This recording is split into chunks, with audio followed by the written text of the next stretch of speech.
ناجائز محبت ختم کرنے کا روحانی عمل، والدین کے لیے خاص وظیفہ۔ السلام علیکم ورحمۃ اللہ وبرکاتہ۔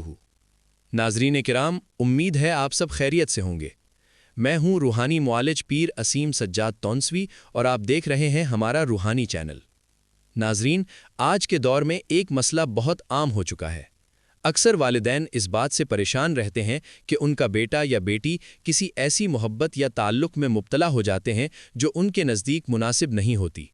کئی دفعہ ایسا تعلق صرف وقتی جذبات یا شیطانی وسوسوں کی وجہ سے بن جاتا ہے، جس کی وجہ سے بچوں کی تعلیم متاثر ہو جاتی ہے، گھر کے اندر جھگڑے شروع ہو جاتے ہیں، والدین پریشان اور بے چین رہتے ہیں۔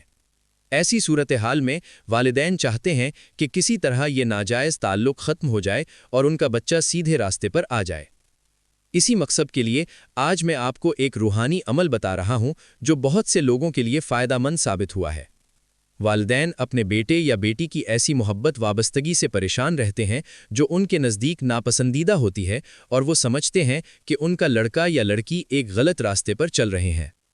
ایسی صورت میں طریقہ یہ ہے کہ گہن کے وقت کسی علیحدہ کمرے میں باوضو بیٹھ کر مندرجہ ذیل سطور کسی سفید کاغذ پر کالی یا نیلی روشنائی سے لکھیں اور کاغذ کو تہہ کر کے تعویذ کی شکل بنا لیں، اور پھر اس کاغذ کو کسی بھاری وزنی چیز کے نیچے دبا دیں یا قبرستان میں دفن کر دیں۔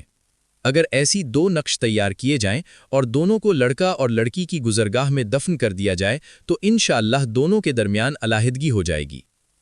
احد، رسس، تو کلمو، لا عادیہ یا غفور بستم تعلق فلاں بن فلاں وبینہ فلاں بن فلاں عقدت قلوبہم ابداً یا حراکیل بحقی یا قابض یا مانع العجل الساعۃ الساعۃ۔ ناظرین، اس عمل کو کرتے وقت اللہ پر کامل یقین رکھیں، نیت صاف رکھیں، کسی پر ظلم کی نیت نہ کریں، کیونکہ اصل اختیار صرف اللہ تعالیٰ کے ہاتھ میں ہے۔ ہم صرف دعا اور روحانی وسیلہ اختیار کرتے ہیں۔ اختتام: اللہ تعالیٰ سے دعا ہے کہ اگر کسی گھر میں اس قسم کی پریشانی ہو تو اللہ ان کے مسئلے کو آسان فرمائے اور ان کے بچوں کو صحیح راستے پر چلنے کی توفیق عطا فرمائے۔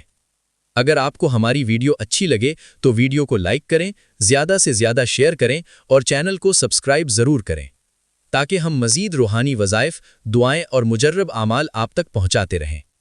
میں تھا آپ کے ساتھ روحانی معالج پیر اسیم سجاد تونسوی۔ اللہ حافظ۔